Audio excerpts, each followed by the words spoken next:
Chapter 20. Home. Circe and the Odd Sisters were sitting at their table in the kitchen in front of the large round window.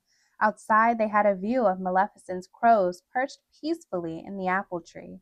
Sitting on the table was a magnificent birthday cake, and Mrs. Tittlebottom was puttering around in the kitchen, making tea. Where are we? Circe asked, confused. Mrs. Tittlebottom laughed. I don't know, dear. I thought you would tell me. We're in the place between, said Lucinda. Circe hadn't thought it would look like this, the place between. It looks any way we wish, daughter, said Ruby, putting a saucer of milk on the floor for Flance. Flance! Circe was happy to see her until she realized what it meant. Oh, Flance, are you okay? The cat didn't answer. She can't speak with you, darling. She is too weak. She is barely holding on. But we will do what we can to keep her here, won't we? We won't let her pass beyond the veil, not for us, just as we won't let you go into the mists with our ancestors. Circe suddenly felt as if she were young again, sitting with women she thought were her sisters in the kitchen on a bright sunny morning. She was so happy she had made the right choice. She was happy to see her mothers this way, as they were meant to be. We, too, are happy to be ourselves again, said Lucinda, but we wish it didn't take your death to achieve it. Mrs. Tittlebottom brought the witches a pot of tea and some cups. Here you go, my dears, she said, putting down the tray. Circe looked up at her. Oh, Mrs. T, what are you going to do? Move forward beyond the veil or back to your old life? Mrs. Tittlebottom laughed.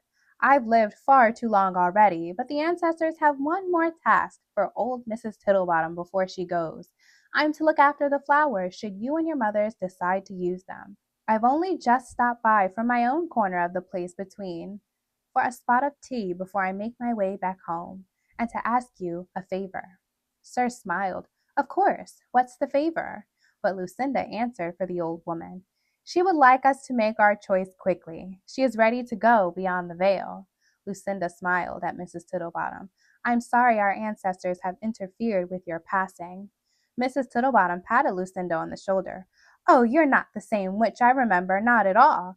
I like this version of you much better. Lucinda laughed. I like myself better, too.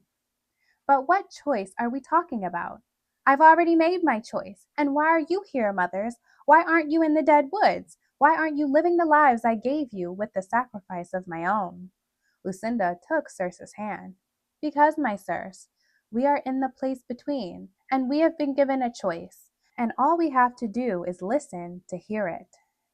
The end. Thank you for reading along and listening to Book 6, titled The Odd Sisters. You can pause to read a little bit about the author and the titles of her other novels within the series.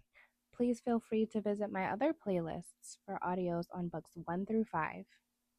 Thank you all so much for indulging me in my hobby. Please like, comment, and subscribe, and join me back for our next reading of Book 7, Evil Thing, A Tale of That DeVille Woman.